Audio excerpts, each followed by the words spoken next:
Hello, my name is Reverend Dr. May Elise Cannon. Today is Saturday, March 2nd. Today is the 148th day since October 7th. I apologize that I'm in the dark. I'm only a few blocks away from the United States Capitol building and our electricity went out. And it's supposed to be out for several hours, at least on the block where I'm staying. And it reminds me of the fact that many parts of Gaza are completely without electricity. And so I can do this update because of cellular data and some of those other things. And so this is my daily update for day 148.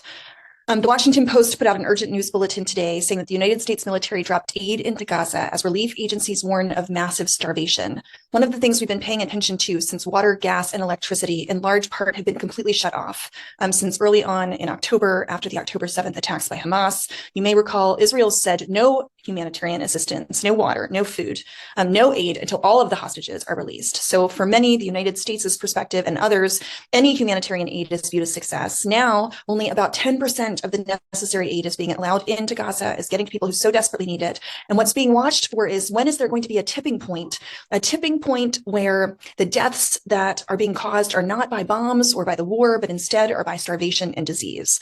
And so 3 U.S. officials confirmed today that the airdrops were carried out by C-130 cargo planes. These are similar to moves from countries that include Egypt, France, and Jordan, and the UAE. 66 aid bundles were dropped. This means 38,000 meals, according to a U.S. official. Remember, there are 2.3 million people in Gaza. This operation was carried out in partnership with the Jordanian Air Force. The bundles did not include water or medical supplies. A senior Biden administration official said today that the U.S. is discussing a maritime aid route into Gaza with Cyprus, the UN, and commercial firms, but that the problem hasn't been getting trucks into Gaza. It's the distribution of aid. And so one of the reasons, there was that horrific issue on Thursday last week where 100 people were killed and 700 people injured was because people are so desperate for food, and Israeli military opened fire, and then there was a stampede. And so it's the distribution of food that is really the issue. CENTCOM said that they are planning on more airborne deliveries in the future and a sustained effort to get in more aid. There's been a lot of conversations about aid, and Churches for Middle East Peace, I had the privilege and opportunity to facilitate a meeting with several White House staff yesterday, and we communicated. I said to them, aid should not be the issue. If we ended this war and had a comprehensive ceasefire, and if the blockade on Gaza were lifted, then we wouldn't have this desperate need and this humanitarian catastrophe the way that we do. So yes, we need immediate and adequate humanitarian assistance. We're calling for that, but that would not be the need if we could move towards a comprehensive ceasefire. After dozens of Palestinians were killed, as I just mentioned, in that fatal incident on Thursday, the White House spokesperson Kirby said that the U.S. has asked the government of Israel to investigate. It's the U.S.'s assessment that they're taking this seriously. We would call on the U.S. to investigate an independent investigation, not for the Israeli military to investigate their own crimes. The World Health Organization said the humanitarian crisis in Gaza and growing hunger contributed to the deaths of Palestinians in the disaster. And that food is so scarce, we will see these situations arising. In other words, we will see more and more of this in the future. Britain's Foreign Secretary Cameron said that the deaths on Thursday were horrific and called for an urgent investigation and accountability, and said that Israel has an obligation to ensure that significantly more humanitarian aid reaches the people of Gaza. And U.S. President Biden said yesterday that he trusts Israel will investigate and hoped there would be a ceasefire deal by Ramadan, which again starts March 10th. Egyptian security sources said that the negotiations for a hostage release ceasefire agreement are due to resume in Cairo on Sunday. That's tomorrow.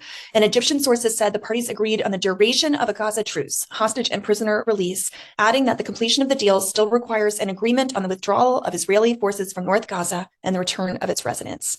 The sources said that the disaster on Thursday did not slow down the talks, but instead pushed negotiators to accelerate their work to maintain momentum. Palestinian Foreign Minister al-Maliki said during a speech on Saturday that we hope we will be able to achieve a ceasefire before Ramadan. And Israel expects Hamas to communicate its response to the proposed hostage exchange deal on Sunday or Monday. So we might have news as early as tomorrow.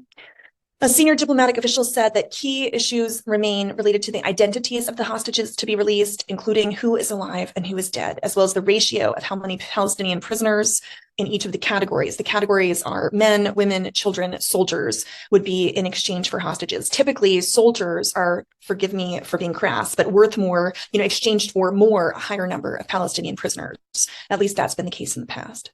A senior Biden administration official said the path to a ceasefire is straightforward, and Israelis have more or less accepted the deal. It could start today if Hamas released the sick, the wounded, the elderly, and the women. That's what's on the table. In other news, senior editors and leaders of 36 global news outlets, including Israel's Haaretz, issued an open letter on Friday affirming their support for Palestinian journalists in Gaza, 89 of whom have been killed in the war since October 7th. The letter noted that attacks on journalists are attacks on truth, and we commit to championing the safety of journalists in Gaza, which is fundamental for the protection of the freedom of press everywhere. The death toll, according to the health ministry in Gaza, is 30,320 Palestinians killed, 71,533 wounded since the start of the war. In Israel, there were about 1,500 protesters in Kfar Kana. This is an Arab town in Israel's northern Galilee. So these are Palestinian citizens of Israel predominantly, called to end the war in Gaza in a demonstration that was organized by Israel's Higher Arab Monitoring Committee. And that committee's head said that anyone who supports the war, from Biden to the last Israeli soldier who shoots a Palestinian, is outside of humanity and should be behind bars. In addition, thousands have joined relatives of Israeli hostages still held in Gaza. This is the fourth day of the March from Re'im, the site of the Nova Festival massacre, to Jerusalem. I would imagine they will be getting to Jerusalem tomorrow. Protests against Netanyahu government and calls for early elections are set to take place on Saturday night in several locations across Israel. So those would have happened. I hope to be able to give updates on those tomorrow.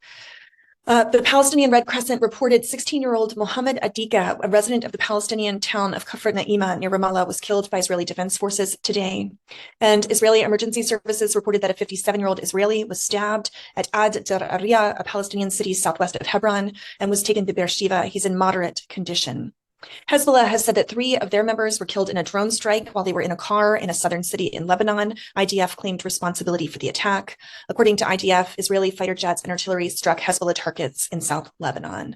The Rubamar, a ship that was attacked by Yemen's Houthi rebels in February, has now sunk after taking on water. That was announced today. The UK-owned Belize-flagged Lebanese-operated vessel was the first to be sunk by the Houthis since they started their attacks on shipping in the Red Sea.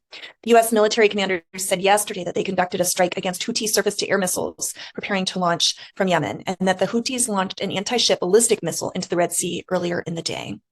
The United Nations, Nicaragua initiated proceedings against Germany at the UN's top court, the ICJ at The Hague, claiming that Germany is facilitating the commission of genocide by Israel against the Palestinian people in Gaza. And the UN Agency for Gender Equality, UN Women, urged an immediate humanitarian ceasefire, calling the war in Gaza a war on women, because at least 9,000 women have been killed to date.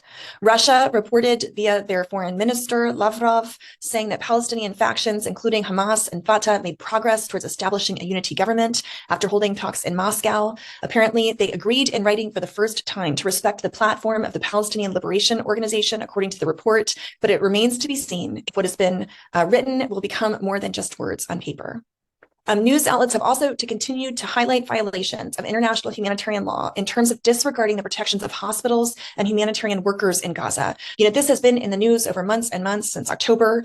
Israeli attacks on hospitals, also Hamas using hospitals perhaps to hide hostages or for other reasons. So violations have been reported by both Hamas and the Israeli military, both combating parties. Today, there was a report that at least 11 people, including a medic, and 50 more were injured in an Israeli attack today. The airstrike hit tents for displaced civilians gathering near the site of the Emirati Maternity Hospital at Tal al-Satan in the city of Rafah in the South Gaza Strip. So again, I apologize about not having light. May we keep in mind all of those who are currently in darkness. May this encourage our hearts and our minds and our spirit that the darkness will not overcome. The darkness will not overwhelm it. And so may we continue to work toward a comprehensive ceasefire.